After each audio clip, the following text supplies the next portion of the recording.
Guess what? It's time for a tour of the 7th grade art room. I'm your tour guide, Miss Braun. Let's start right by the door. Please remember that when you leave the room, you need to write the date, your name, your class period, where you're going, time out, and time back in. There's a digital clock right outside in the hallway if you need to get that time down. We have our hand sanitation station. We have our lovely dress code. We also have a box of Band-Aids right here. You'll see your schedules, and you'll also see some safety information. When we go to the front of the room, this right here, this counter is going to be your glue gun station. It also might be a supply station. It depends on what we're doing for that day. I'll usually always have a pencil sharpener out, and tissues happen to be up here. Make sure you pay attention to both the whiteboard and the smartboard. In the back corner, by the scary Dementor, is extension cords. There's actually a ton in here that have multiple strips. There's some really long extension cords, and there is a little library. Right here is an outlet. Right next to the trash can and recycling is an outlet. And on this other side of the room, there's an outlet right there and right there. So you have 4 outlets on this side. As we go past the cell phone storage, I also did write the lists. So you'll find your name and you'll find the number that you should put your cell phone in. We have some aprons. There's also some dustpans and sweepers. What are sweepers called? Brooms. That you can use. The manual pencil sharpeners right here. Next, we're going to see this beautiful long counter. This counter, those 2 tables, and that counter will hold different supplies for different projects. So make sure if we're actively using a supply, it'll most likely be in these spaces. Then you have your back storage areas. Well, actually you have 2 storage areas. So the back storage areas are more for 3-dimensional things, and it's color coded by your class, 1st period, 2nd period, 3rd period, 4th period, 6th period, 7th period, as you guys know with your journals, because you're already storing them there. When we start to work on some paintings or linoleum or different types of things, we're gonna need these flat storage. So these are also categorized by period, and they're very, very, very big drawers. And sometimes, oh, that sounds bad, push them in. As far as storage, I also have art folder storage. So if you'd like to put your folders in there instead of carrying them around, you are more than welcome to. So that is it for where your supplies will be out and where your supplies will be stored. Let's talk about where you actually get art supplies. So around the room, I've placed light blue tape where there's anything that you're allowed to go into. If you don't see light blue tape, that means don't go in it. That means that you're not allowed in there. So you're not allowed in any of those cabinets over there. You're not allowed in this cabinet and a couple cabinets over here. And look at this, Miss Braun's desk has no light blue tape. Do not enter my area, please. That is my area. I try to keep it sanitized. I try and keep it clean. I will come to you if you need, or I'll go around on my mobile cart if you need me. But those are my things. Please do not touch them. All right, let's go ahead and look at what is inside of these drawers. Every single drawer and cabinet has little labels on it so you know what you're going to be getting. But in general, sorry, I'm wiggling the camera a lot. These drawers over here are all paper-based products. So these are papers that you can collage into your journals. There's papers that you can paint on and then put them into your journals.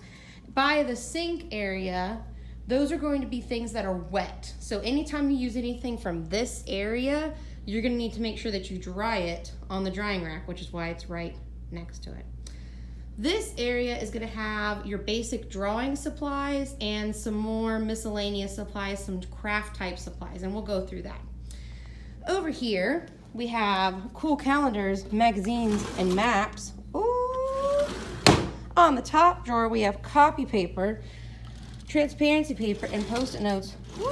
Transparency paper is, boom, transparent. That makes really cool windows in your journals. We have graph paper, line paper, transfer paper, and tracing paper. We have tissue paper and shiny border. Ooh, look at that shine. We have some newspaper, which is really good to put underneath painting projects to kind of keep your table clean. Not kind of, it does keep your table clean. We have some whole drawer of paint swatches. We have envelopes, we have sheet music, coffee filters. We have some old greeting cards that can be cut up and pasted. Some sparkle paper. This stuff is called cellophane. It's transparent, but it's colored. Then in this drawer, we have the back, just some basic heavy drawing paper. It's really good. We have construction paper. You can just kind of like lift this out if you need to look for the color that you need. And we also have index cards and even some library cards. In this big drawer, we have scrapbooking paper and cardstock. There is patterned paper, tons and tons of it. There's tons of colored paper. There's even some metallic paper in here. But for those of you that don't know, cardstock is a little bit heavier. It's a little bit nicer to use. On to over here, everything that's on the counter is up for your disposal too. So when you guys are painting, notice tissues, paper towel by the way, you'll see these mugs. These are gonna be your water cups. They're nice and heavy, so they fall over a lot less than other types of things. When you're using the water, only use the cold water, because look what happens with the hot water. Well, you can't tell, but it's like brown. Anyways, you got your soap. You have your brushes, you have palette knives that are on top of this tray. Feel free to take a tray to your seat if you'd like all your materials to be on a tray. Right here, we have palettes. These palettes are for watercolor. You do not need a paper towel for them. You use liquid color, or some people like to mix in these. If you're gonna mix in them, then you probably would wanna put a wet paper towel. These are your acrylic trays. You lay a piece of wet paper towel and dime size paint. Up above you is going to be where you find paper towels and some acrylic paint.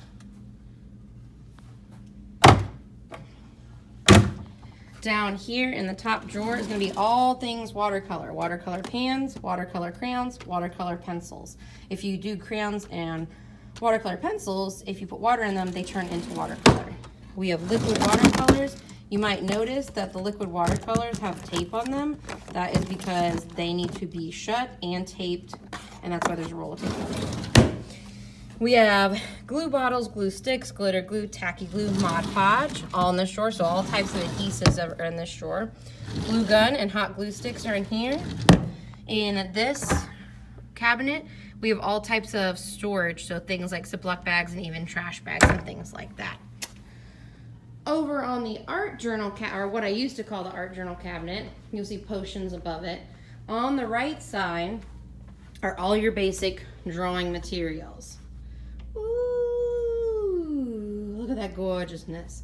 So on the top, we have things like chalk pastels and charcoal. Those are very messy. On the left side, are markers. So we have fluorescent markers, highlighters, Crayola markers, and then the colored Sharpies, all color coded according to the labels that you see here. Yeah, that whole left side is Sharpies. On the right, we have colored pencils that are organized by warm colors, cool colors, and neutrals.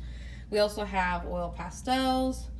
We have drawing pencils. We even have some blending stumps, tons of crayons, and even there's some pens on the bottom. So these are pretty much drawing tools on this smaller cabinet. On this bigger cabinet, we have a lot of different supplies, but it is organized. On the top, we have things that are, it's called fibers. So we have things like felt, fabric, ribbon, yarn and sewing materials, thread. On this shelf, this is very scrapbooking stuff. We have stamps and ink. We also have paper punches where you stick a piece of paper in and you punch out. We have drawing tools that help you become a better drawer. Lots of stencils. In this drawer, we have fasteners, binder clips, rulers, scotch tape, staples, paper clips, just a lot of things to help you do paper things. And really basic art supplies, or really basic any type of office supplies. We have hole punchers, erasers, pencil sharpeners, pencils. This is what I call the craft drawer. It has tons of different things: sequins, beads, gems, buttons, googly eyes, popsicle sticks, embroidery thread, foam stickers, Q-tips, rec lace, pom-poms, and feathers. Sometimes some of these things get low, like they are now, and I just refill them.